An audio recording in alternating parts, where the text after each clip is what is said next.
함께해 주실 분들 소개합니다. 윤경호 매일경제 논설위원, 이현종 문화일보 논설위원, 김성환 시사평론가, 그리고 추성남 MBN 기자 이 자리에 나와 있습니다. 안녕하십니까? 네, 안녕하세요.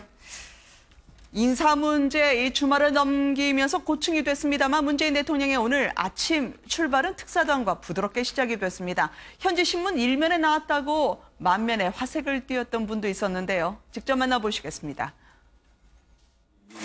인천시장 하실 때 그때 러시아 특히 아세안 지역은 우리가 교육이라든지 투자 규모로 볼 때 세계에서 두 번째로 중요한 지역이고 필리핀, 베트남, 인도네시아 정상들 다 만나셨죠. 아주 수고 많이 하셨습니다. 보니까 그 나라에서도 우리 박정사님의 그 방문과 그 정상들과 만남을 굉장히 규정 있게 일면 톱으로도 많이. 그렇죠. 지난번에 박수 한번 주셨어요. 러시아와 EU까지 갔다 온 분들이었죠. 아세안까지요. 그렇지만 본론은 오후에 청와대 수석 보좌관 회의에서 펼쳐졌습니다. 문 대통령이 최근에 총리라든지 인사 논란에 대해서 직접 등판을 했는데요. 위장 전입 논란에 대해서 어떤 입장을 펼쳤을까요? 함께 보시겠습니다.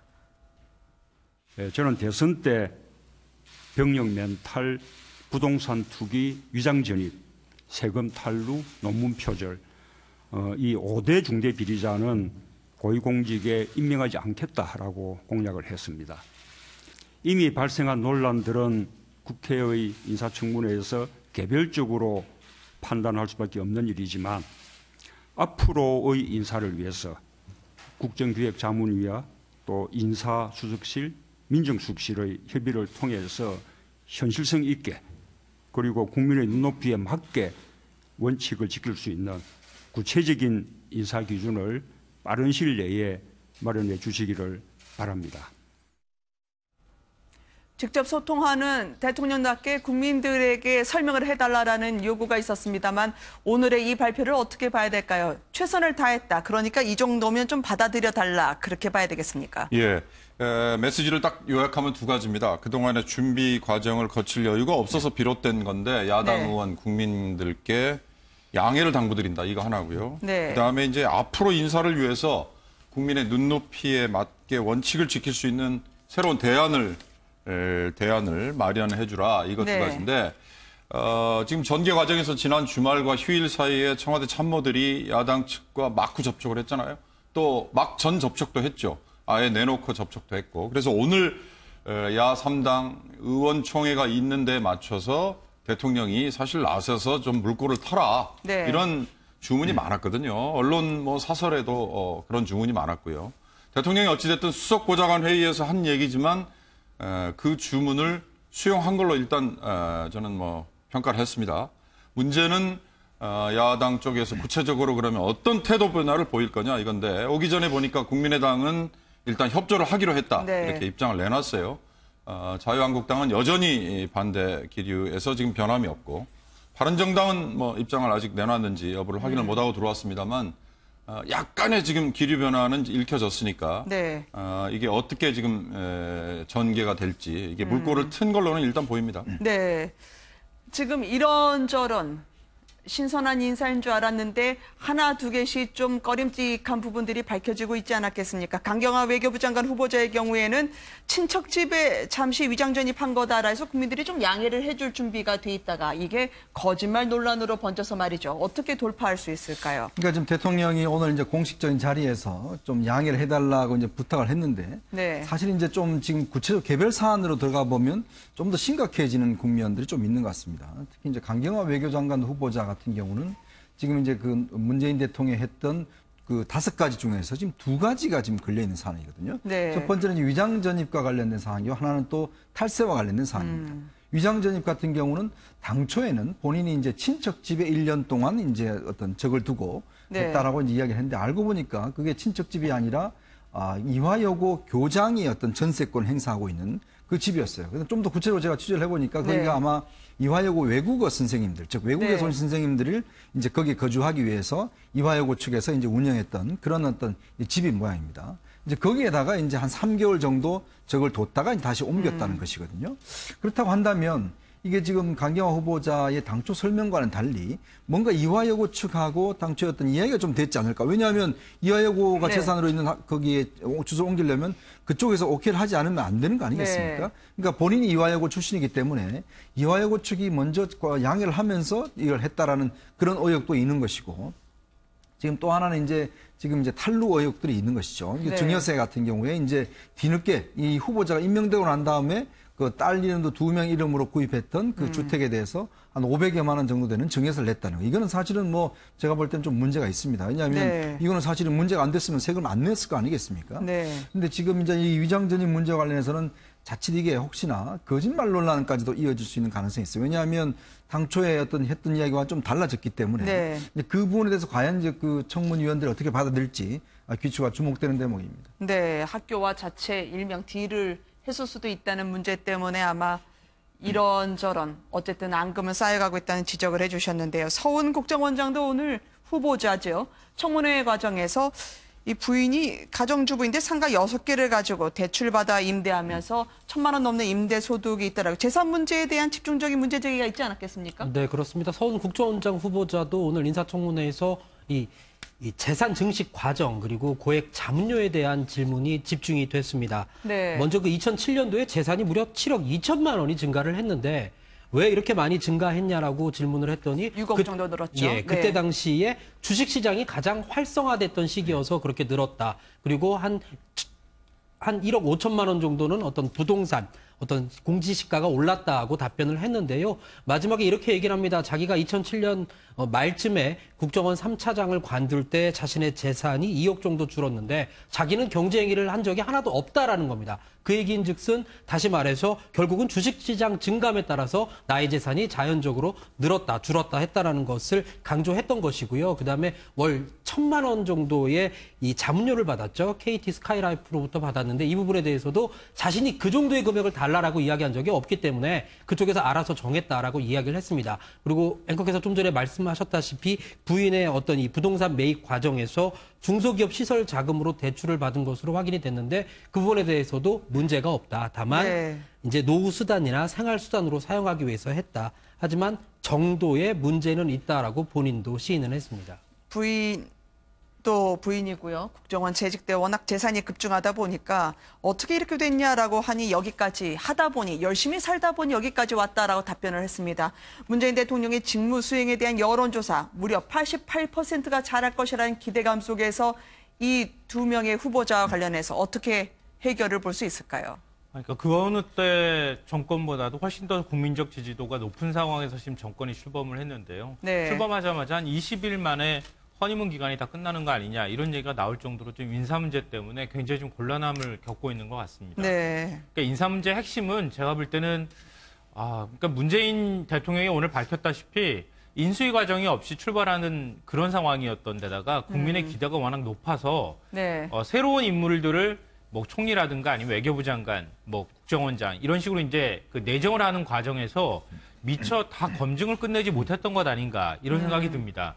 그런 점 때문에 오늘 문재인 대통령도 이 수석 보좌관에 의해서 네.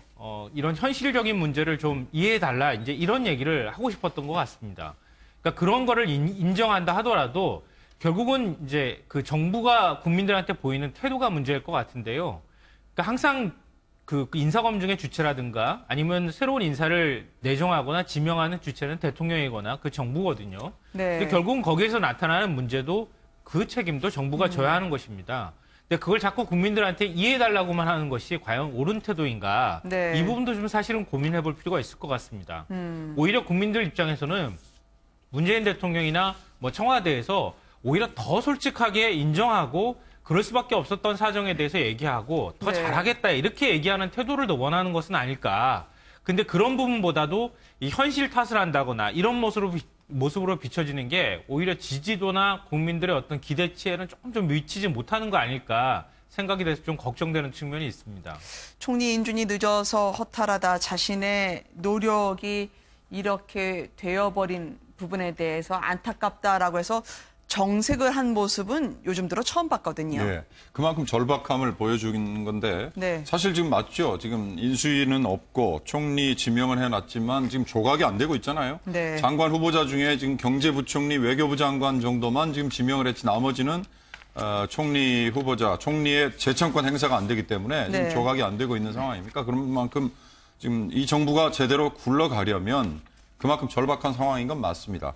오늘 전병헌 수석이 슬쩍 얘기한 2005년 7월 인사청문제도가 도입된 이후부터 문제가 되는 거. 이거는 앞으로 엄격하게 가려내겠다 이 말이잖아요. 이제 네. 국무위원 인선에서 그런 기준을 쓰겠다고 그랬는데 이거 역시 사실 논란의 여지는 있어요. 제가 2005년 당시 노무현 정부 시절에 청와대 출입을 했을 때 2005년 초반에 아마 국민 여러분 기억하실지 모르겠습니다만 이기준 교육부총리에 대한 인선이 엄청난 인사파동을 일으켰는데 네. 그때는 사실 인사청문회라는 게 없었습니다. 그러나 언론의 지상청문회 때문에 이기준 네. 부총리는 결국은 낙마를 했거든요. 그러니까 이런 어느 시점을 딱 기준으로 놓고 그 이전에는 문제를 삼고 그 이후에는 면죄부를 반대로 그 이전에는 면죄부고 그 이후에는 문제를 삼겠다. 이게 과연 통할까? 네. 저는 그런 점에서 우리 김성환 평론가 말씀처럼 지금 국민들이 문재인 대통령의 국정 수행에 대해서 굉장한 지지를 보내주고 있고 그다음에 이낙연 총리 후보자에 대해서도 지금 75% 정도가 찬성한다. 이런 갤럽 여론조사가 있더라고요. 네. 그렇다면 조금 더 솔직하게 고개를 숙이고 조금 더 솔직하게 잘못을 인정하는 게 오히려 이 돌파를 하는 길이 아닐까 저는 그렇게 생각합니다. 이 국민들께 양해를 구하겠다. 야당에게도 상황이 이렇게 될 수밖에 없음을 설명을 했던 것 같긴 한데요. 새 정부가 한시 빨리 진용을 갖춰야 한다라고 이야기를 했던 오늘 문 대통령입니다. 과연 야당이 어디까지 함께 협치를 하거나 아니면 고언을 할 수 있을지요. 여기 또 한 명의 집안에 야당이 있지 않겠습니까? 김정숙 여사의 경우에는 과거에 조선시대 변복을 하고 민정시찰을 했던 그래서 민심의 행보 국민 속으로 들어가는 부분이 상당히 꼼꼼하게 속도감 있게 진행이 되고 있는 것 같아요. 어제 홍제동 성당 교중미사에 참석을 했다고 합니다. 대통령 없이 혼자 간 것 같은데요. 과거에 퍼스트 레이디, 영부인이 직접 바깥에서 미사나 예배 참석하는 건 거의 없지 않았나요? 그렇죠. 그러니까 지금 이제 김정숙 여사는 대선 전이나 후나 별로 달라진 게 없는 것 같은 그런 행보를 네. 보이고 계세요. 특히 예를 들어 대선 전에도 이제 다니시던 홍제동 성당에 꾸준히 가셨는데 아마 지금도 이제 대선 이후에도 그냥 수행은 없이 차만 타고 직접 네. 이제 가시고 그런 모습 보여주면 결국 달라진 게 없다. 이런 것들을 좀 이제 대외적으로 보여주는 것 같고 그만큼 네. 이제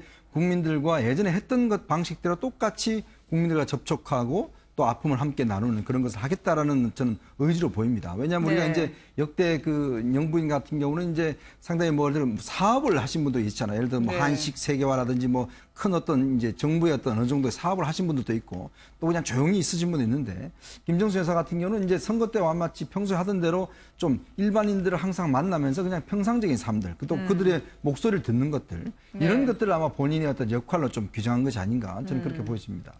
김정숙 여사를 보면 앞으로 어떻게 사회, 복지 부분에 대한 문 대통령의 정책 행보가 이어질지 미리 볼 수가 있는 걸까요? 군 의문사 장병들 어머니 사연을 다룬 연극 이등병의 엄마를 관람했다는 소식이 전해졌는데 그렇게 많이 우셨다면서요? 네, 그렇습니다. 보는 내내, 연극을 보는 내내 울었다 이런 얘기가 지금 전해지고 있는데요. 네. 사실 이것도 그냥 김정숙 여사가 곧바로 가서 그 실시간으로 일정이 공개가 된 게 아니고 이 연극을 제작한, 그러니까 대본을 쓴, 극본을 쓴 고상만 씨가 페이스북에 왔다 가셨다, 조용히 어떤 일정을 보냈다, 이렇게 이제 글을 올리는 바람에 외부로 알려지게 된 겁니다.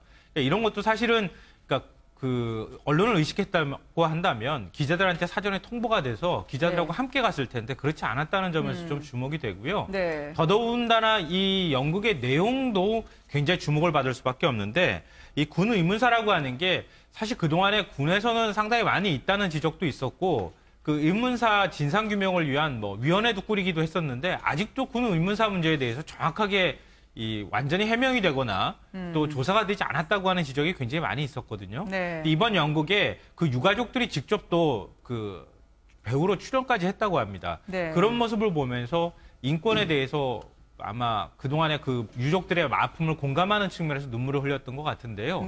그러니까 이런 것처럼 김정숙 여사의 어떤 행보를 이렇게 보면 대체적으로 뭐 인권의 문제라든가 아니면 여성의 문제, 여성의 사회적 진출에 관한 문제, 그리고 또 굉장히 소탈한 행보에 관한 것, 이런 것들의 몇 가지 특징을 좀 발견할 수 있을 것 같아요. 네. 그래서 앞으로 영부인으로서의 행보가 겉으로 드러나는 행보보다는 이런 식으로 우리 사회에 좀 보이지 않는 문제, 그리고 또 여성과 관련되어 있는 문제, 이런 쪽에 좀 집중되면서 국민들의 시선을 앞으로 좀 더 모으지 않을까 싶습니다. 무엇보다 성당에는 김정숙 여사 혼자 왔고요. 수행원하고 같이 승용차로 이동을 했다고 하는데 숙명여고 갈 때도 마찬가지고요. 성당을 갈 때도 마찬가지로 특별히 신호를 통제하지 않은 상태에서 밀리면 밀리는 대로, 막히면 막히는 대로 가는 것 같더라고요. 김정숙 여사가 그것은 항상 어디 외부 일정을 나갈 때마다 공식이든 네. 비공식이든 그렇게 하지 말라라고 지시를 했다라고 이야기를 합니다. 본인이 만약에 이 신호를 좀 잡아달라, 교통통제를 네. 해달라 그러면 분명히 누가 지나가는지 사람들이 다 알기 때문에 자신은 조용히 갔다 오고 싶은 그런 마음도 있을 것이고요. 그렇게 그냥 갔다 오는 것이 오히려 더 남몰래 좋은 일을 더 할 수 있고 더 다니는데 더 용이하다라는 판단이 든 어떤 그런 부분이 있을 것 같습니다. 네. 경찰 측에서도 이렇게 교통통제 어떤 요청이 없으면 요청이 있을 때쯤 됐는데 나중에 이제 언론 보도를 보고 나서 그때서야 우리 관내를 지나갔구나라고 알 수 있을 정도라고 합니다. 네. 지금 영국도요. 갔던 길도 마찬가지였던 것 같은데 군 유족이 받은 위로 중에 특히 국가적 위로 중엔 최초란 이야기가 있던데요. 예, 저도 그 대목을 굉장히 주시했습니다. 지난번에 홍제동 사저에서 네. 청와대 관저로 가는 날 밖에서 아침부터 소리 질렀다는 어느 민원인이 네. 와서 내 얘기를 들어줬으니까 나 이제 더 이상 필요 없다 그런 얘기 했잖아요. 전 뭐 연결되는 것 같은데 네. 사실 이 제작자인 고상만 씨가 먼저 온라인상에서 요청을 했다고 해요.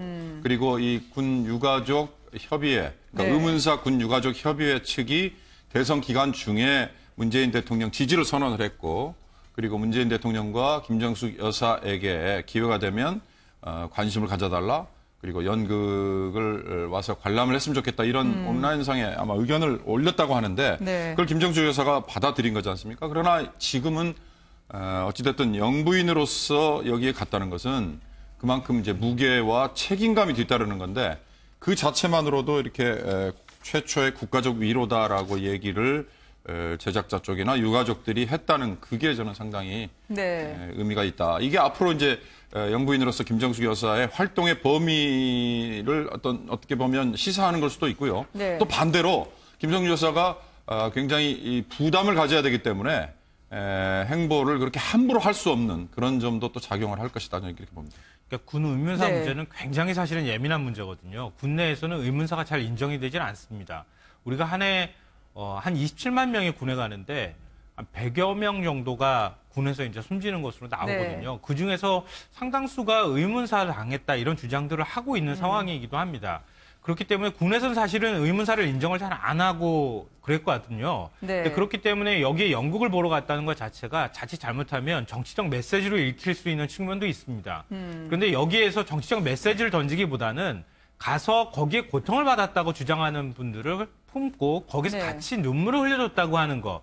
그러니까 지난번에 지금 잠깐 말씀하셨던 것처럼 민원인이 와서 소리치니까 그냥 밥이나 먹고 가라라고 얘기했던 게 그 민원인한테 그동안에 쌓였던 원망이나 이런 것들을 눈 녹듯이 사라지게 했던 그런 효과가 나타나는 것처럼 네. 이렇게 품어주고 보듬어주는 효과를 보이고 국민들이 아파할 때 가서 같이 아파해주는 정도.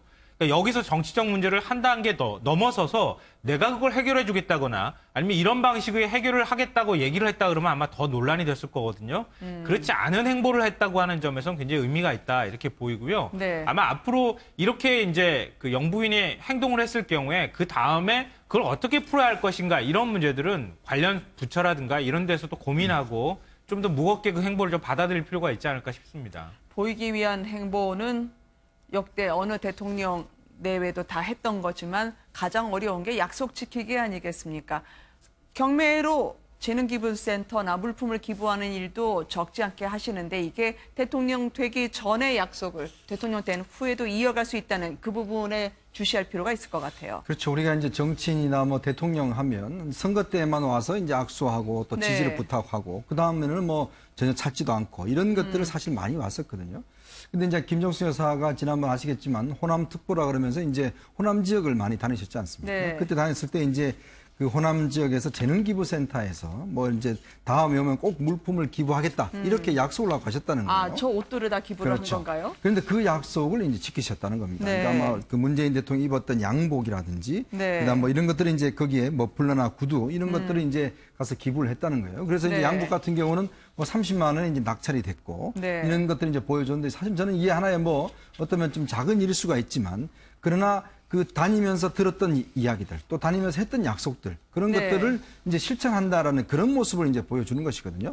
뭐 대통령 입장에서 보면 이제 공약이 있을 수가 있겠죠. 그렇지만 네. 또 이런 여사 입장에서 보면 소소한 약속들을 지킨다는 것 자체가 일단 보는 사람들한테 이제 어떤 무슨 강한 연대감을 느끼게 하는 것이고 또 이것이 이제 정권에 대한 신뢰감을 주는 거 아니겠습니까? 네. 그러면서 본다면 대통령의 부인이 정말 귀를 기울이고 있다, 경청하고 있다, 그리고 그걸 또 나름대로 실천하고 있다. 이런 모습을 보여주는 것은 상당히 긍정적인 대목인 것 같습니다. 양복 30만 원, 뭐 이 정도만 해도 애쓴 가격인데 문 대통령 양복을 30만 원에 살 수 있었다라고 하면 상당히 거래를 잘한 거 거죠. 아닌가요? 이거 나중에 훔쳐되면 이거 꽤 아마 값이 비싸질 가능성이 있는데 아마 네. 다들 모르셔서 처음에 아마 이분이 사신 것 같은데 네. 아마 이분은 아마 나중에 대박이 날 것 같습니다. 몰랐던 거는 아니고요. 저게 일종의 벼룩시장이잖아요. 네, 근데 네. 저 27일 날 저 경매장에 300명 정도가 몰렸다고 이야기를 합니다. 그러니까 네. 아마 경쟁도 굉장히 치열했을 것 같고요. 나머지 물품들도 이제 그 뒤이어서 계속 네. 경매를 하겠다고 하니까 언론에서 소식이 나가면 아마 조금 더 많은 사람들이 모일 것 같고요. 그리고 또 저 수익금은 전부 다 기부를 하잖아요. 좋은 일에 쓰이는 것만큼 아마 좀 많은 분들이 좀 활발하게 참여할 것 같습니다. 네. 아니요, 뭐 저는 지금 그 성공한 정권이 그래야 값어치가 많이 올라간다고 말씀드리려고 했습니다. 양복 말고 떡도 이야기가 두고두고 나오고 있습니다. 문 대통령이 복받았다라고 얘기하는 게 왜 그렇게 나오는 건가요? 예, 주변 수행원들이 네. 김정숙 여사의 스타일에 대한 어찌 보면 칭찬인데요. 사실 네. 예, 이런 얘기가 뭐 그동안에 김정숙 여사 주변에서 보좌를 했던 사람들 입에서 네. 나온 건데 어찌 보면 비판론자들은 그렇게 뭐 자기들끼리 뭐 서로 네. 자화자찬한다 이렇게 볼 수도 있지만 지금 어찌됐든 아까 뭐 20일 만에 인사 문제 때문에 허니문 기간이라는 게 끝난 거 아니냐 이런 야당에서 언급도 나왔습니다만 정권 초반에 문 대통령에 대한 지지율이 높고 동시에 김정숙 여사에 대한 지지율 또는 김정숙 여사의 행보가 문 대통령에 대한 지지율을 뒷받침하는 네. 그런 선순환 구조이기 때문에 뭐 이런 얘기들이 다 지금 좋게 들리죠. 뭐 지금 김정숙 여사 옆에서 보좌를 하는 제2부속실장 자리에 지난 2012년 대선 때부터 김 여사를 보좌를 했던 유성화 지금 비서관 내정자죠. 네. 제2부속비서관 내정자가 아마 이화여대 학생회장 출신으로 알고 있는데요. 이분이 벌써 지금 몇 년을 모시고 있지 않습니까? 벌써. 그러니까 이제 이분이 평소에 김정숙 여사의 그 소탈함 네. 그리고 방금 우리 김성환 평론가 얘기했지만 의도적으로 뭔가를 연출하려고 하지 않고 있는 그 자체 모습을 보여주는 네. 그것만으로 주변 사람들을 굉장히 따뜻하게 해주고 주변 사람들로부터 칭찬을 받는다는 것 때문에 사실은 문 대통령이 지금 복받은 거다 이런 네. 얘기를 멜경자의 인터뷰에 그런 얘기가 슬쩍 있었더라고요. 날은 점점 여름으로 향하고 있지 않겠습니까? 무더위에 고생하시는 분들 많을 텐데요. 야당도 이제 봄날은 갔다 서서히 몸을 풀고 있는 것으로 보입니다. 언제까지 허니문이 갈 수 없다는 입장일 텐데요. 이럴 때일수록 김정숙 여사처럼 가장 가까이 있는 분의 쓴소리가 필요한 순간 아니겠습니까? 문 대통령의 발음까지도 놓치지 않던데요. 한번 보시겠습니다. 김정숙 여사의 내조 쓴소리 어떻게 진행되는지 말이죠. 저희 남편은 이렇게 경상도 사투리도 심한 데다가 말이 혀가 그래서 먹는 스타일. 네. 이러면서 안으로 혀가 약간 말리듯이 목젖을 쓰는데 이렇게 앞쪽에다가 소리를 내는 게 필요해요. 그러려면 자세도 바르고 하는 거 앞으로 손 이렇게 내는 거를 좀 하면 어느새 소리가 조금 앞으로 나오면서 밝은 발음이 되지요. 그래 이제 남편한테 그런 이야기를 하라고는 하는데 안 하는 것 같이 하는데 아침에 화장실 안에서 하는 소리가 들리게 해요. 사랑스럽기도 했는데 좀 애처롭기도 하고. 그러니까 아침에 일어나서 참 피곤하고 한데 그것까지 또 신경 써서 뭐 그런 이러하다 하는 걸 보니까 아우 이걸 꼭 하면서 왜 해야 이런 그 반응은 그러나 해야지. 그래서 조금 그런 생각이 들어요, 요새는. 아니, 소탈한 문재인 대통령이지만 워낙 성악가 출신의 영부인의 눈높이가 높아가지고요. 발음이 따라갈지 모르겠습니다. SNS로 대신 목소리를 높이겠다. 문 대통령이 거침없이 소통 행보를 하고 있지 않겠습니까? 애완견 마루의 청와대 입성 소식을 전했는데요. 그 과정에서도 김정숙 여사의 근심이 있었다고요. 그렇죠. 아무래도 이제 마루가 지금 이제 사람 나이로 치자면 한 60 정도 된다 그래요. 네. 그만큼 이제 나이가 들었기 때문에 이제 이 어떤 새로운 환경이 바뀌면 여기 과연 적응할지 이런 것들이 이제 걱정이 많은 모양입니다. 그래서 이제 잠시 이제 어떤 그 중간 단계를 좀 거쳤다고 그래요. 바로 네. 이제 청와대로 오지 않고 잠시 이제 동물병원 같은 데서 좀 하다가 이제 들어왔다는 것인데 아마 이제 이제 시골에 살다가 또 이제 서울에 청와대에 오면 또 얼마나 적응을 못 하겠습니까? 이제 그런 것들을 고려해서 상당히 이제 걱정을 해서 이제 아마 청와대에 입성을 한 것 같고. 네. 지금 현재 이제 고향에 같은 경우는 들어와서 이미 이제 그 문재인 대통령이 이제 하고 있죠. 근데 아마 이번에 좀 달라진 건 그런 것 같습니다. 예전에는 이제 애완견이라든지 퍼스트독이라든지 뭐 이런 그 같은 경우에 모든 비용을 사실 청와대가 지불했습니다. 네. 근데 아마 이번부터는 지난번 이야기했지만 특수활동비를 이제 대통령이 없애면서 대통령이 사적으로 쓰는 것들, 예를 들어서 지금 이렇게 애완견 같은 이제 뭐 사료라든지 이런 것 같은 네. 경우는 다 대통령의 월급에서 공제가 되고 이제 지불한다고 합니다. 이번에 이정도 총무비서관이 본인이 꼼꼼히 따져봐서 대통령이 쓰는 뭐 비누나 샴푸, 그다음에 이제 저런 애완견 사료값 이런 거를 다 제하고 대통령한테 이제 월급을 지불하기로 했다니까 한 2억 5천만 원 가까이 되거든요. 네. 아마 대통령은 거기서 상당히 까진 금액을 이제 아마 실제로 통장에서 받을 것 같습니다. 네. 한나라 대통령이 된 남편에게 직언을 많이 할지요. 김정숙 여사의 말에서 발음 소리는 어떻게 들으셨습니까? 이게 성악가는 저렇게 이렇게 발성 연습을 하는 모양이에요. 저도 네. 성악가를 낳은 아내가 아니어서 네. 저런 교습을 받아본 적은 없는데 그러니까 문재인 대통령이 발음이 좀 어눌하다는 지적들을 그동안에 많이 받아왔잖아요. 아마 옆에서 곁을 지키는 분의 입장으로는 아마 왜 발음이 그렇게 정확하지 않느냐. 네. 좀 발성도 좀 정확하게 내고 그렇게 해라. 성악가 출신답게 그렇게 조언을 많이 했던 모양인데요. 그 이제 앞에서는 잘 안 되잖아요. 보통 부부관계들 보면은 두 사람이 전혀 다른 스타일의 사람들이 굉장히 많은데 네. 서로 가르쳐 주려고 해도 그걸 잘 배우질 않잖아요. 네. 근데 문재인 대통령도 좀 비슷한 것 같아요. 시켜도 잘 안 하고 좀 쑥스러워하고 원래 좀 약간 그런 면들이 있잖아요. 약간 수줍음 타는 것 같은 느낌도 받거든요. 문재인 네. 대통령 보면.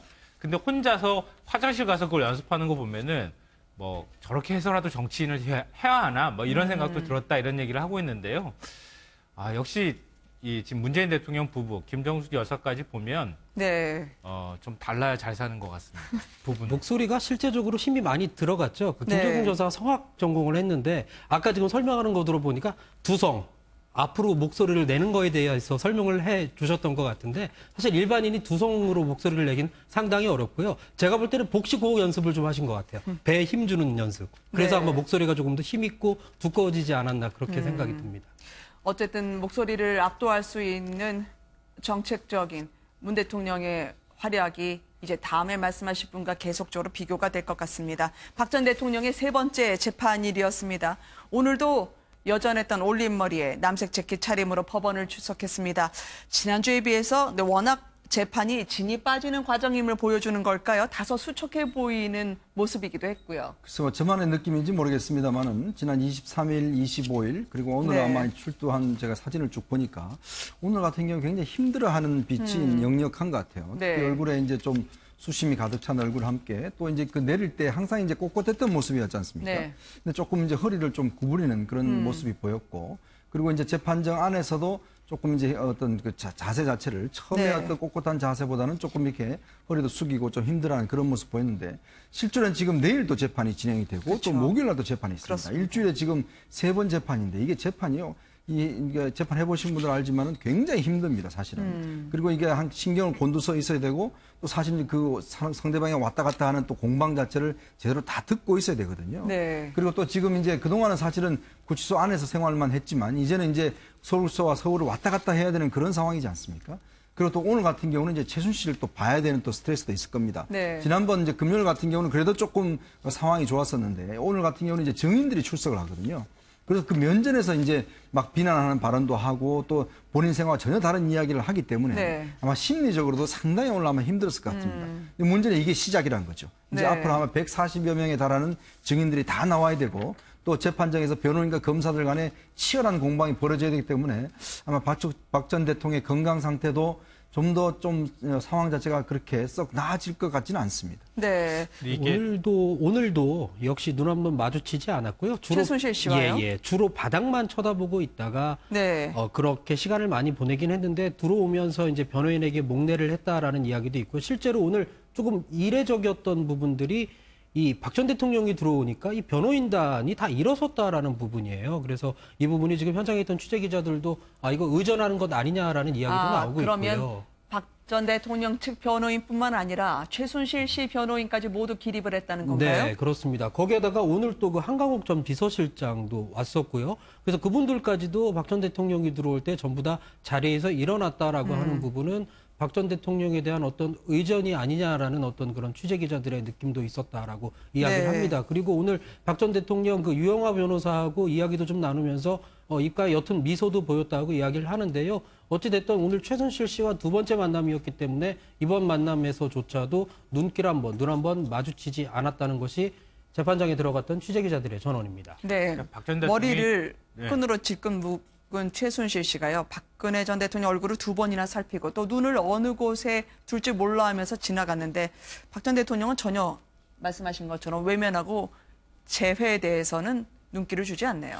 제가 그 말씀을 드리려고 했는데요. 박 전 네. 대통령이 왜 약간 그 흐트러진 모습들이 나타나는가. 네. 왜냐하면 자기 관리에 굉장히 철저한 사람이다. 강박증이 있다. 이런 얘기까지 들을 정도였는데 흐트러지는 모습이 나타난 이유가 뭘까 네. 생각을 해보면 저는 크게 두 가지일 것 같은데요.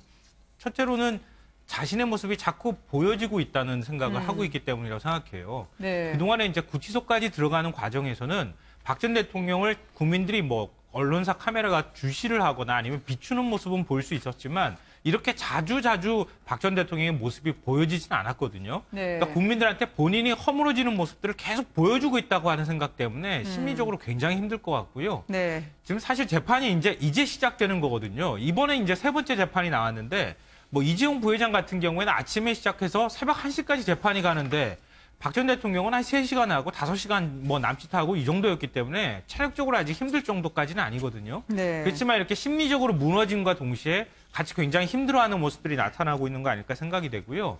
또 하나는 이제 재판정에 갔을 때 그동안에 박 전 대통령은 철저하게 본인 스스로가 나는 무죄라는 인식을 갖고 있었는데 지금 재판 과정에서 자꾸 주변 참모들이나 이런 사람들이 박 전 대통령이 유죄일 가능성이 높다고 하는 얘기들을 계속 진술이나 이런 것들이 공개되고 있잖아요.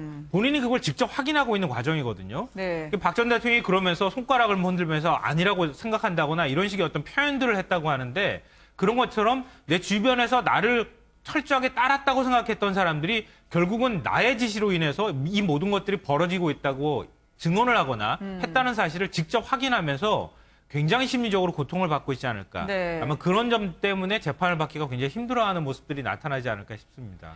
그동안 추후에 말하겠다, 나중에 말씀드리겠다라고 하면서 언급을 자제했던 박 전 대통령입니다. 그러나 복화술이라고 해야 되나요? 입을 보면 혼잣말로 모두 엉터리라고 특히 안전범 전 수석 재판의 증언 녹취에 대해서 반감을 드러냈다고 하는데요. 오늘 나온 주진영 전 한화투자증권 대표 발언과 관련해서도 상당히 못마땅한 표정으로 정면을 바라보는 장면이 포착이 됐다고요. 예. 주진영 씨는 증인으로 오늘 아마 나가서 재판에 임했던 것 같은데요. 주진영 네. 씨는 지난번 청문회에서도 보셨지만 굉장히 소신 있게 본인의 고집스러운 본인의 주관 있는 얘기들을 많이 했잖아요. 어찌됐든 박근혜 전 대통령 쪽에 유리하지 않은 얘기를 한 것 같고 물론 주진영 씨의 발언에서 보니까 네. 박모 교수 KDI 출신의 박모 교수로부터 저 얘기를 지금 청와대의 지시라는 말을 전해 들었다라는 인용어구를 전하기는 했는데 처음에는 아마 검사든 변호인이든 오가는 얘기들이 네. 아마 대통령이 직접 지시냐라는 얘기를 유도하기 위해서 서로 이제 얘기를 유인을 했던 것 같은데 주진영 씨는 다시 정정을 하기를 청와대 지시 이렇게 표현을 했지만 어찌됐든 박근혜 전 대통령 입장에서 볼 때는 주진영 씨 같은 얘기가 본인에게 별로 그렇게 우호적이지 않다. 이런 점에서 상당히 좀 불만스러운, 그래서 저런 못마땅한 표정을 지었다는 건데, 제가 보기엔 형사재판이기 때문에 사실은 네. 이 변호인과 박근혜 피고인, 박근혜 전 대통령이 어떤 재판 전략을 세우느냐, 이게 참 중요할 것 같아요. 증인들은 말씀하셨지만 나와서 아마 상당수 박근혜 전 대통령에게 불리한 얘기들을 앞으로 일관할 텐데, 네. 그렇다면 인정할 건 인정하고 수용할 건 수용해서 형량을 줄이는 게 맞는 건지, 아니면 국민이나 지지자들을 향해서 나는 뭐 어떤 형벌을 받더라도 상관없으니까 나는 떳떳하다라고 정치적인 입장을 계속 견지를 할 건지, 네. 그 대목에서 전략을 좀 세워야 되는 거 아닌가, 저는 그런 생각이 듭니다. 이쯤 하면 듣는 시청자 여러분들께서는 화면에는 낯이 있긴 한데 주진영 전 하나투자증권 대표 어떤 사람인지 궁금해하실 것 같습니다. 지난해 12월 청문회 당시로 거슬러 올라갈까요? 워낙 거침없이 대답해서 그 답변 때문에 국회의원들보다 더 화제가 됐던 사람이었습니다. 함께 보시겠습니다. 그러니까 어째 결론은 임기는 다 마치고 나오셨다. 네, 맞죠? 맞습니까? 네라고 했습니다. 아니 그러니까 내라고 한 거는 있지만 임기는 다 마치고 퇴임하셨냐고요. 네, 예? 더불어민주당에 입당한 적 있습니까? 안 했습니다. 한 적이 없습니까? 네, 제가 확인하기로는 더불어민주당에서 안 했습니다. 예? 입당 안 했다고요? 꼭 두 번 물으시는데. 그 입당한 취지 오늘 나왔던 이야기 중에 아예 어느 누구도 전 대통령이라고 주로 얘기했었었는데 피고 박근혜 씨라고 직격탄을 날린 사람이 바로 주진영 전 대표였습니다.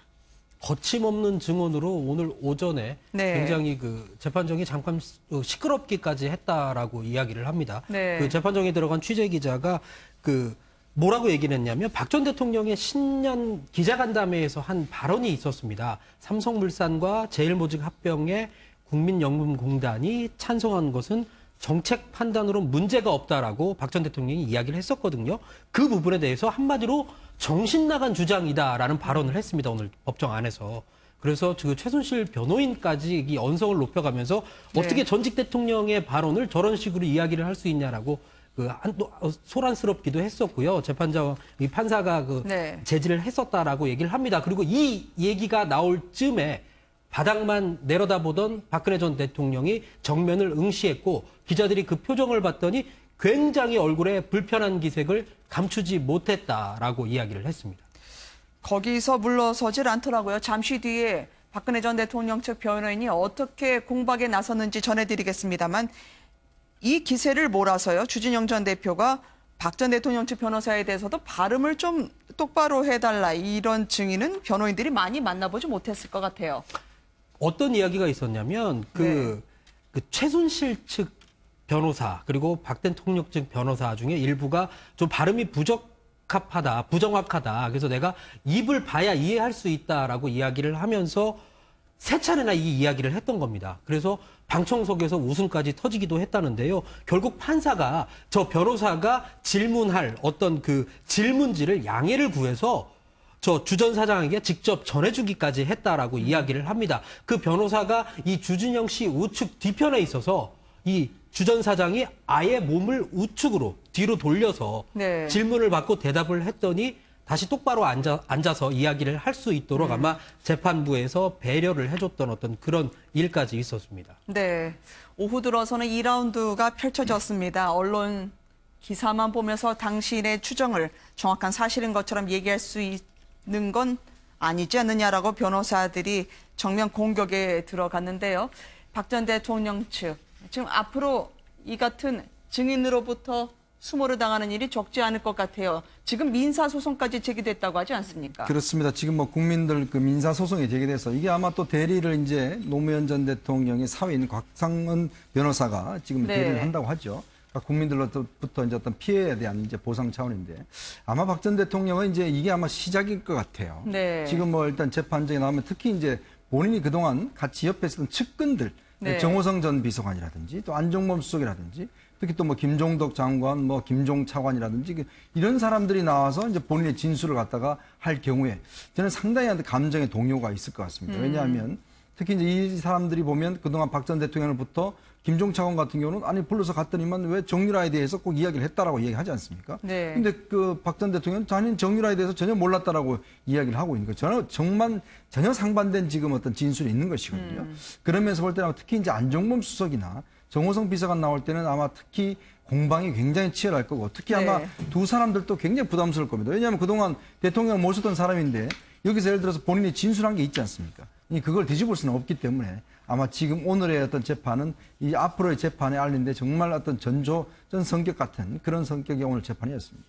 피해를 본 국민들 1인당 50만 원씩 25억 원을 토해내라라는 취지였습니다. 더더군다나 이미 고인이 되신 노무현 전 대통령 사위가 제기한 소송 아니겠습니까?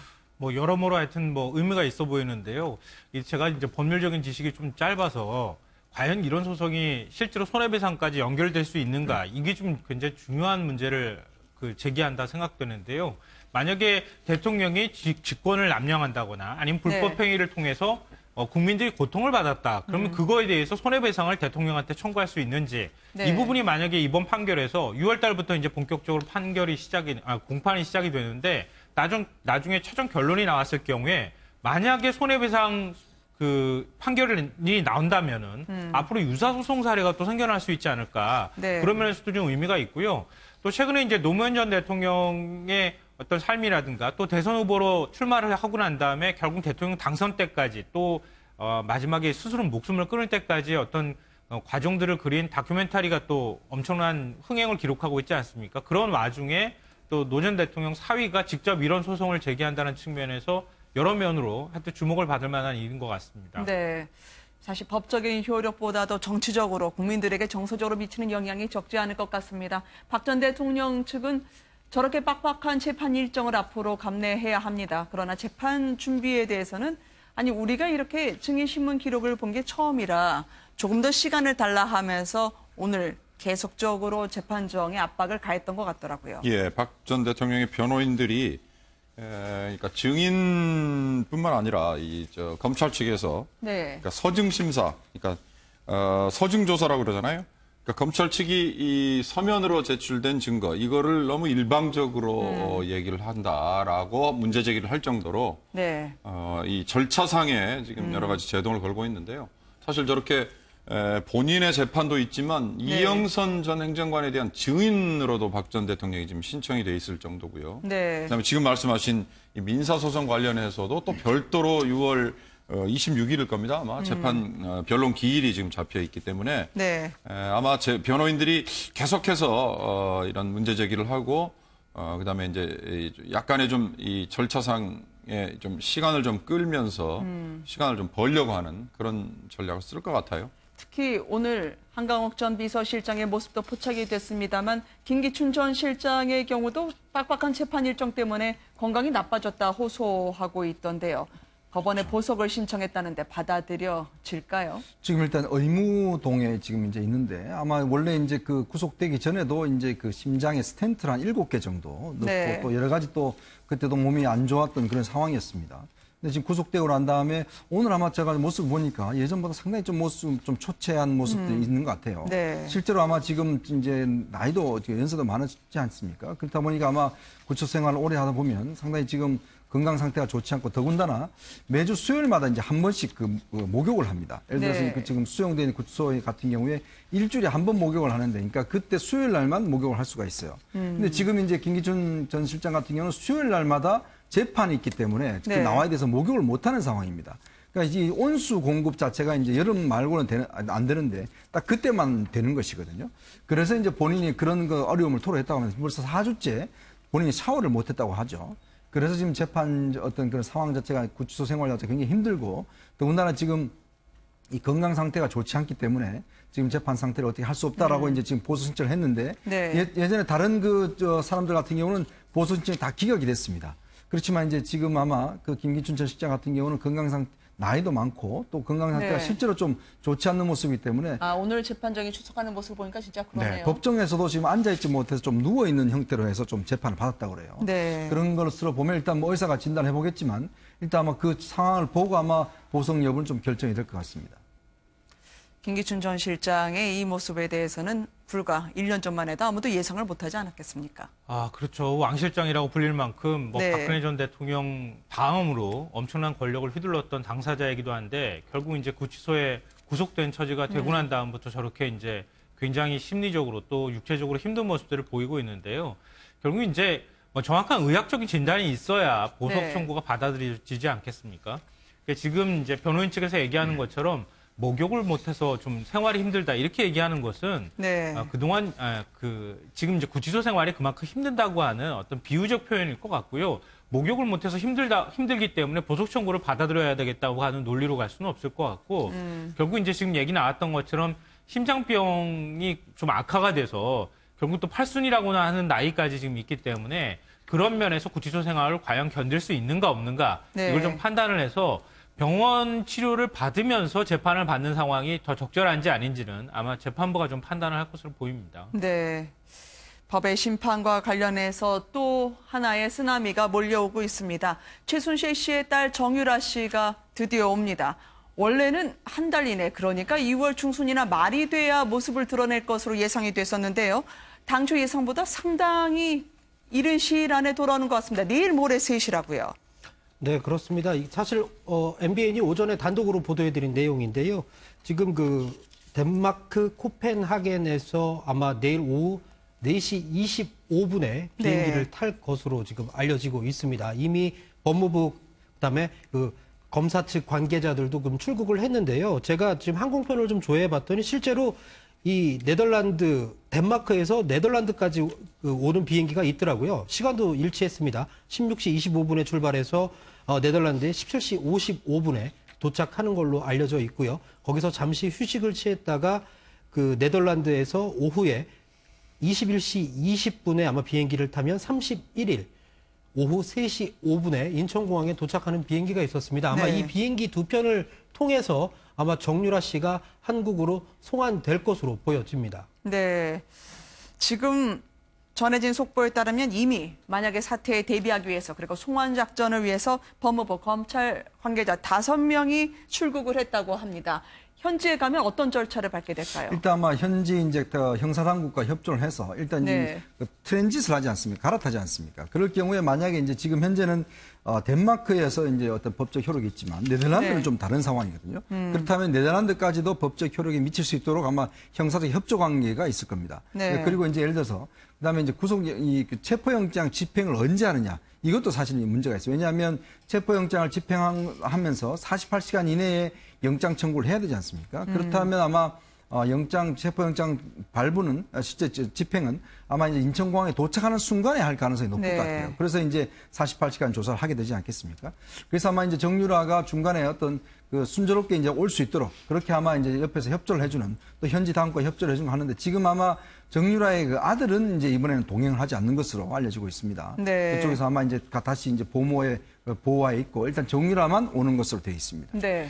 근데 이게 비행기에서 누군가를 체포한다는 게 이렇게 간단한 문제가 아닙니다. 그러니까 우리 속인주의, 속지주의도 얘기하고 그러는데요. 네. 비행기는 국적기 안에 탑승을 했을 경우에 보통 국적기 안을 자국의 영토로 간주하는 경우도 있을 수 있지만 또 국적기가 다른 나라의 어떤 영해를 상공을 이제 날아갈 때는 그 나라 또 그 땅 안에서 지금 국적기가 날아다니고 있다고 또 판단하기도 하거든요. 네. 그래서 뭐 흔히들 이제 얘기하지만 비행기 안에서 아이가 태어나면 이게 도대체 어느 나라 국적이 아니냐 이런 거 가지고 논란이 되기도 하고 그럴 정도인데요.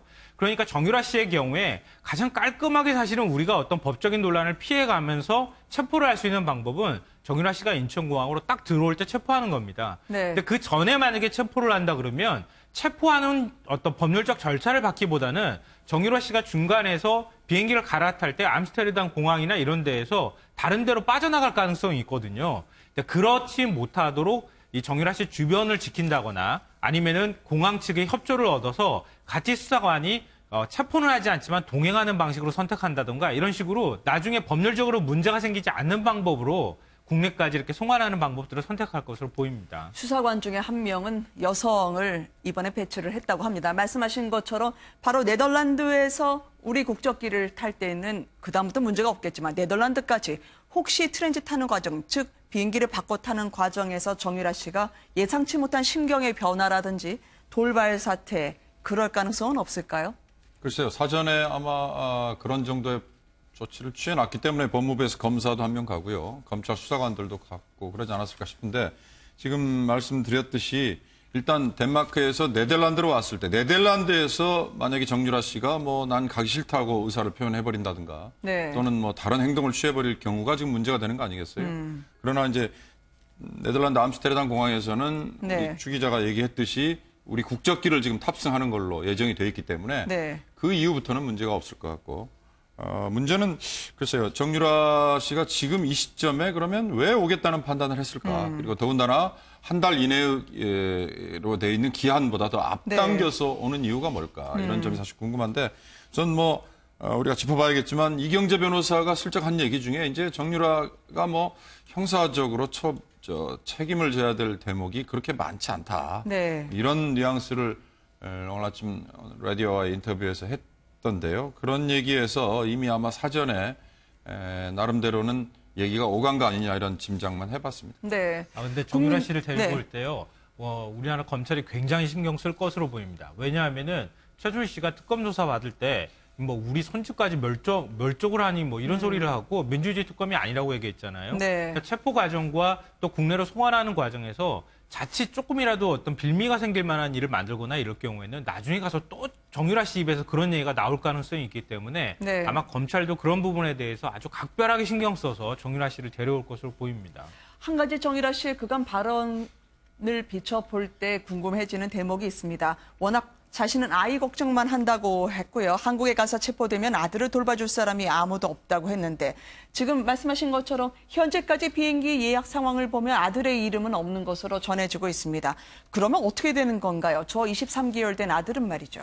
일단 이제 국내에서는 아마 구치소에서는 18개월 이상 되면 아마 같이 생활할 수 없는 것으로 저는 알고 있습니다. 네. 그래서 아마 이제 지금 그쪽에서도 이제 덴마크에서도 이제 가끔 면회는 했거든요. 근데 같이 생활하진 않고 네. 같이 일주일에 한 번씩 면회 정도 하고 했었는데 지금 이제 국내 들어와도 사실은 이제 같이 생활하기는 힘듭니다. 지금 애가 이제 컸기 때문에 이제 그런 상황이기 때문에 아마 국내 같이 들어와도 본인이 어떤 지금 맡길 곳이 없기 때문에 이제 현재로서는 아마 같이 안 오는 것 같아요. 그리고 현재 이제 보모가 계속 이제 고용돼 있었기 때문에 그 보모가 있으면서 아마 국내 들어와서 어떤 형사적으로 어떻게 처리되냐에 따라서 이제 아마 아들도 귀국 여부가 결정될 것 같은데 문제는 지금 현재 이제 애 아버지가 있지 않습니까? 신주평 씨라고. 네. 있기 때문에 또 지금 정윤혜 씨가 또 있고 하기 때문에 특히 이제 신주평 씨 같은 경우는 지금 현재 이 아들의 어떤 그 양육권 이런 것도 지금 주장할 수 있는 처지거든요, 본인이.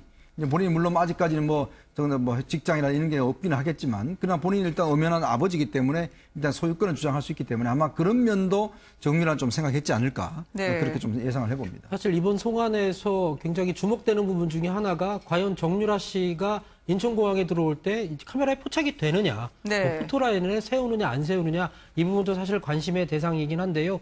과거의 사례를 보면 예전에 유병헌 전 세무그룹 회장의 금고주기로 알려졌던 김혜경 씨가 국내에 입국할 때는 비행기 내에서 한국에 도착하자마자 비행기 내에서 체포를 해서 별도의 공간으로 이송을 했던 적이 있습니다. 네. 그래서 지금 과연 이 정유라 씨의 모습을 나올지 안 나올지 굉장히 주목을 받고 있고요. 사실 덴마크에서 네덜란드에 도착을 하면 그다음에 다시 우리나라 국적기로 갈아탈 때까지 한 3시간 25분 정도 기간이 남는데요. 앞서서 이 시간이 굉장히 중요할 거라고 이야기를 하셨는데 아마 이 부분에 대해서는 정유라 씨도 항소를 포기하고 송환에 응하겠다고 얘기한 만큼 큰 문제는 없을 거라는 것이 이 검찰 측의 지금 판단입니다. 최순실의 독일 재산을 추적을 해왔던 검찰과 법무부의 지금 추세를 보면은요, 속도감 있게 움직이는 걸 봐서 체포수사기간을 고려해 공항에서 체포영장을 아마 집행하지 않을까 싶습니다.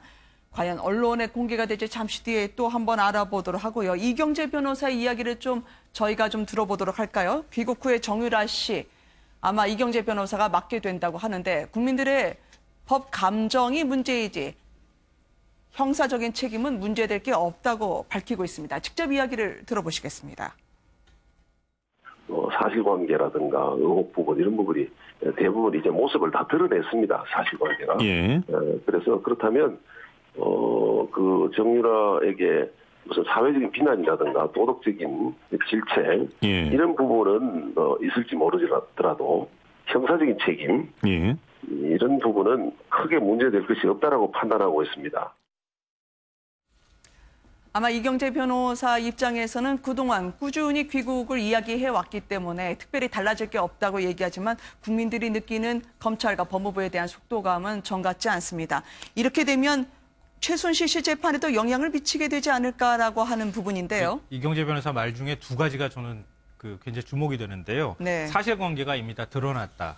이 말은 뭐냐면요. 만약에 정유라 씨가 좀 더 일찍 국내로 들어왔다고 하면은 정유라 씨 입을 통해서 사건이 전개가 될 가능, 사실관계가 정립이 되거나 전개될 가능성이 있었다고 하는 우려가 있었던 것 같습니다. 네. 그러니까 지금은 이미 특검 조사나 검찰 조사가 어느 정도 끝나서 재판이 진행 중인 상황이기 때문에 사실관계에 대한 내용들을 이미 변호인 측은 상당 부분 다 파악하고 있다는 얘기가 될 수 있거든요. 그러니까 정유라 씨한테 예를 들면 이렇게 대답해라, 이런 관계에 대해서 이렇게 말하라고 교육시킬 수 있다면 정유라 씨가 미리 사전에 충분히 교육받고 사실관계에 대해서 인지하고 들어와서 네. 거기에 맞춰서 진술할 개연성을 그동안에 만들기 위해서 늦게 귀국을 했다. 이런 이제 논리적으로 논리적인 정합성이 만들어질 수 있을 것 같고요. 둘째로는 크게 문제될 게 없다. 이 말인데요. 제가 볼 때는 크게 문제될 게 없다. 이렇게 말할 상황이 아니잖아요. 노승일 부장이나 이런 사람들이 그동안에 얘기한 걸 보면은 네. 어디로 튈지 모르는 럭비공이라고 얘기했는데 이렇게까지 얘기할 수 있는 이유가 뭘까? 이미 정유라 씨하고 상당 부분 얘기가 될 수 있을 만큼 서로 간에 의견 교환이 있었고 본인들이 크게 걱정하지 않을 만큼 정도까지 뭔가 얘기가 오고 간 거 아닐까? 저는 네. 뭐 개인적으로 그렇게 추측하고 있습니다. 그렇지만 바로 압송을 하고요. 검찰에 들어가게 되면 정유라 씨 본인의 심경이 흔들릴 수도 있는 거 아닙니까? 폭탄 발언이나 럭비공 발언은 그래서 나오는 걸로 예상이 되고요. 그렇죠. 이제 정유라의 입장에서 본다면 어머니보다는 오히려 이제 아들이 더 걱정스러울 겁니다. 특히 아마 본인도 이야기했지만 아들과 함께 있을 수만 있다면 자기는 뭐 언제든지 들어오겠다는 이야기를 했지 않습니까? 그러면서 본다면 이제 만약에 검찰 쪽에서 물론 공적으로 풀이하기는 없지만 만약에 이제 아들을 이제 불구속하는 조건으로 해서 여러 가지 네. 증언에 대한 것들을 좀 유도해 낸다라고 한다면 정유라가 본인이 알고 있는, 왜냐하면 정유라 같은 경우는 어머니가 이제 삼성과 거래를 하면서 옆에 지켜봤기 때문에 본인이 뭐 자세하게는 모르지만 그래도 그 상황 자체는 충분히 이해하고 있을 거거든요. 그리고 본인이 또 성인이기 때문에 그래도 본인 이름으로 또 사인한 것도 있지 않습니까? 네. 그렇기 때문에 아마 특히 이제 본인의 어떤 재산 도피라든지 이런 것도 혐의도 걸렸기 때문에 만약 지금 현재로서 성인대로 하자면 본인도 지금 구속돼야 되는 그런 상황인데 아마 검찰 입장에서 본다라면 좀 더 어떤 수사 협조를 한다라면 충분히 검찰도 어떤 양해를 할 수 있는 그런 상황이 된다라면 정유라도 어떤 면에서 본다면 무엇을 선택해야 될지, 즉 아들을 키우는 문제를 선택해야 될지 아니면 네. 어머니를 선택해야 될지 이런 아마 내적인 고민을 할 거거든요. 네. 아마 그런 부분들이 상당히 이번 조사에서 변수가 될 수 있는 가능성이 있습니다. 현재까지 보도로 아들이 덴마크 현지에 남아있다는 점이 검찰 수사 과정에서는 상당한 변수나 키로 작용할 수 있다는 이야기로 들었습니다. 이제 귀국하는 사람들 이야기를 계속 해드리고 있는데요. 일주일 뒤에 돌아오시는 이분 피치를 올리고 있습니다. 홍준표 전 지사를 보면은요. 지금 속보를 보면 국민의당 그리고 바른정당, 정의당까지 이낙연 총리 후보자 인준에 동의할 것으로 보입니다. 이분 혼자 지금 새 정부는 노무현 정권 2기라고 하면서 보수를 괴멸시킬 시나리오가 착착 진행되고 있다고 SNS 통해서 알려주고 있는데요. 자, 나는 문재인 대통령을 상대할 수 있는 유일한 야당의 적자다라는 걸 얘기하고 싶은 걸까요? 그렇죠. 이제 발언의 수위가 보면 지금 뭐 SNS가 첫날 도착하신 날부터 지금까지 네. 계속해서 이제 비난을 하고 있고 또 이제 어떤 면에서 보면 이게 이제 저는 좀 내부적인 경선용이 아닌가 싶어요. 왜냐하면 지금 사실은 갈 길이 있는 지금 자유한국당 내부에서 어떤 강하게 대치 정국을 형성함으로 해서 그걸 어떤 힘으로 해서 본인 중심의 어떤 그 지도 체제를 구성하겠다. 아마 네. 이런 어떤 의도가 저는 강한 것 같습니다. 그렇기 때문에 아마 지금 이제 다음 주에 이제 곧 이제 도착을 하면 본격적으로 이런 문재인 정부와의 어떤 대립각을 형성하면서 내부 어떤 통할 이런 것들을 좀 강화할 것으로 보여져요. 특히 그렇기 때문에 지금 뭐 보면 특히 당내에서 친박과 그다음 바른정당에 대한 공격을 지금 굉장히 가속하고 있지 않습니까?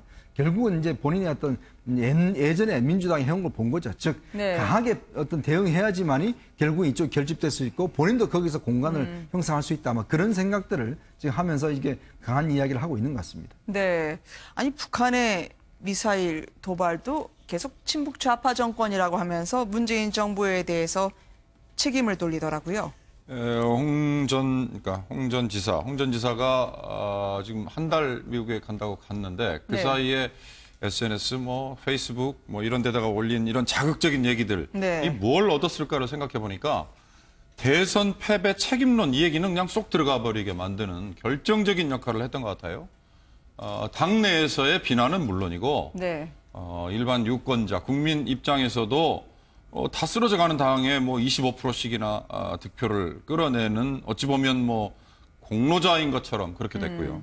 이제 그에 대한 어찌 보면 자기의 존재 가치를 지금 말씀하셨듯이 북한이 미사일 쏜 것도 지금 좌파 정권 뭐 운운해가면서 지금 문재인 정부를 공격하는 거고, 그다음에 거기다가 또 노무현 정부 2기라는 표현을 써가면서 노무현 대통령 뭐 연결해가지고 공격하는 네. 거고.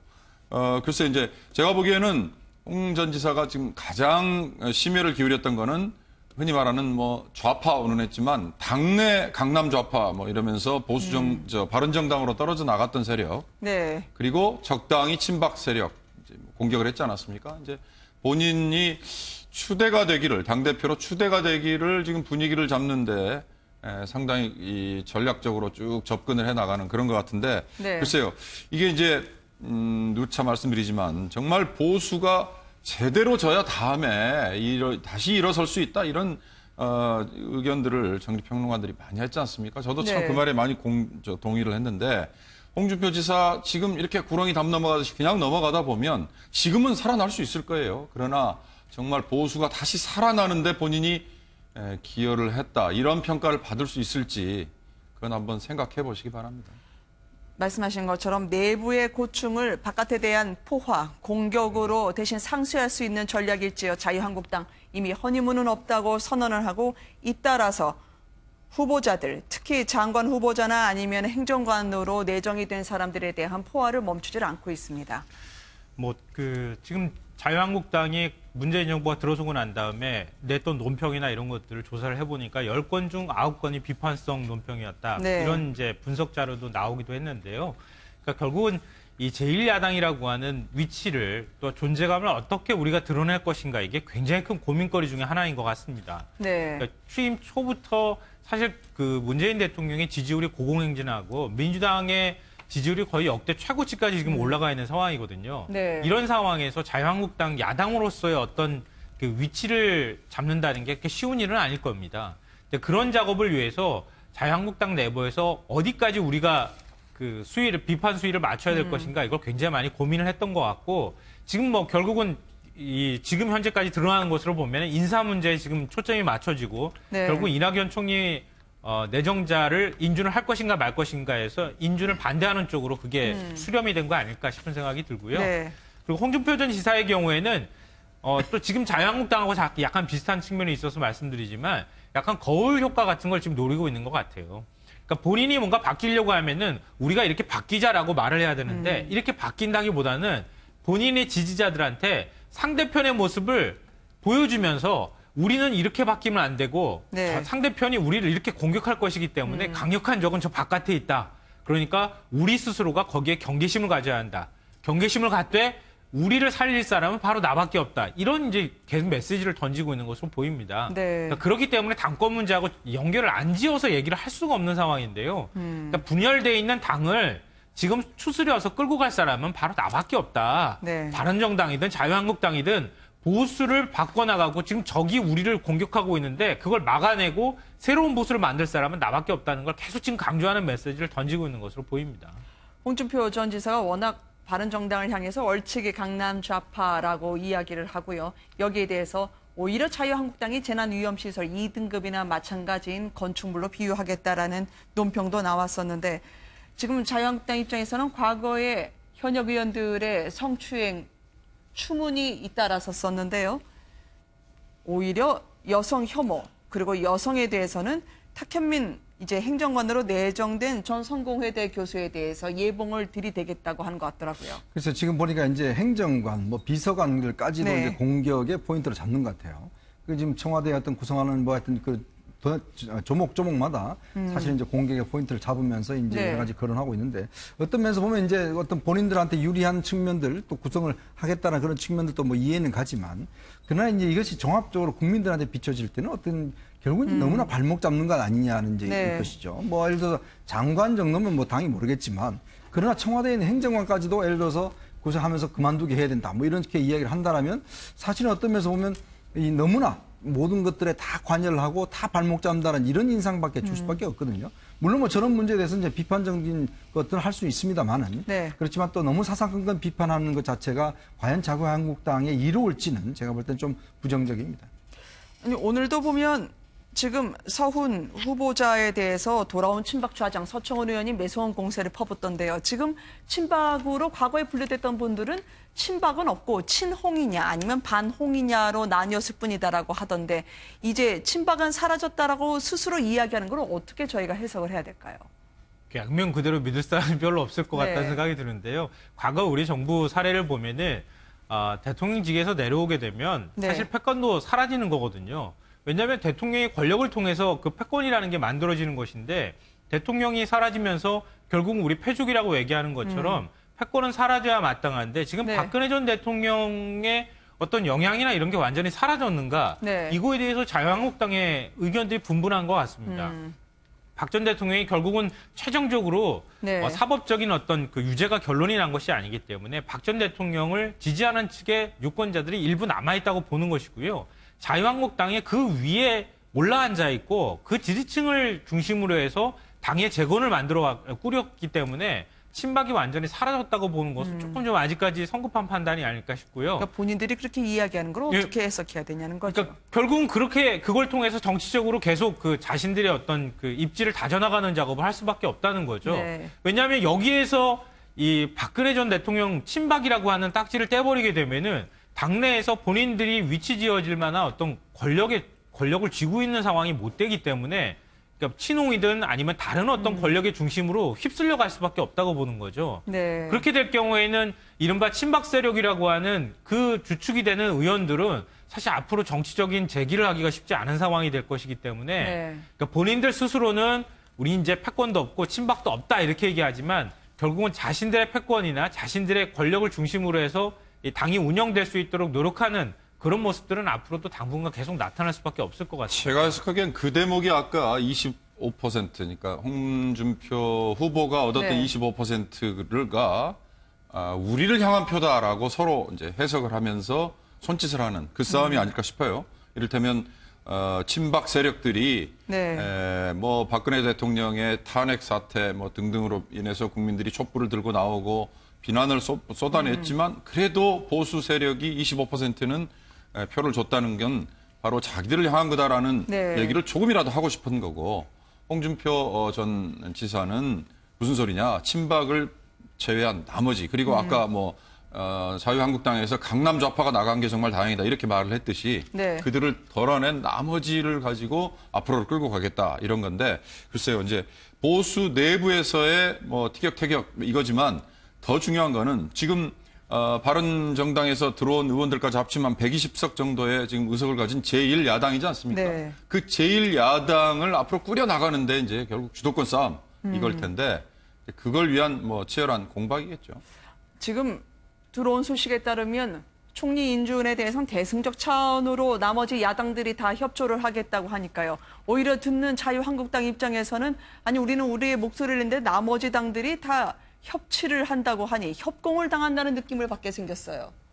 그렇죠. 지금 이제 일단 이 전선이 좀 이제 다르게 네. 형성이 돼버렸죠. 이제 지금 일단 자유한국당을 제외한 나머지 당들이 일단은 이제 그 인정을 하고 이제 아마 협조를 할 것 같습니다. 그렇게 되면 사실은 자유한국당이 반대해봤자 크게 뭐 소용없습니다. 왜냐하면 네. 이게 과반수 찬성만 있으면 되는 것이고 또 이제 청문회 보고 채택도 나머지 정당들이 합하면 다 채택이 되는 것이거든요. 네. 그러니까 저는 그런 면에서 볼 때는 이번 건 같은 경우는 자유한국당도 당론으로 하지 말고 자유투표를 하는 게 어떻겠는가 싶어요.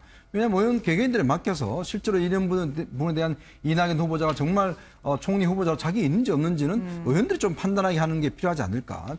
처음부터 이렇게 당론 투표를 통해서 당론으로 끌고 간다는 것 자체가 보면 당한테는 상당히 부담스러울 수가 있거든요. 네. 그런 점에서 비춰본다면 이번 아마 투표만큼은 나머지 정당 합의한 만큼 좀 자유투표를 해서 그냥 본인 개인에 맡기는 이런 방법을 했으면 어떨까라는 생각입니다. 네. 방금 전에 소식에 따르면 이런 정치 공세 말고 가뭄에 대해서 조기 대책이 이루어지도록 문재인 대통령이 지시했다는 뉴스가 들어와 있던데요. 자유한국당에도 지금 정치적 가뭄일 텐데 홍준표 전 지사가 물꼬를 틀지 아니면 물길을 막을지요. 다음 주에 또 한번 전해드려야 될 것 같습니다. 오늘 함께해 주신 여러분 고맙습니다. 감사합니다.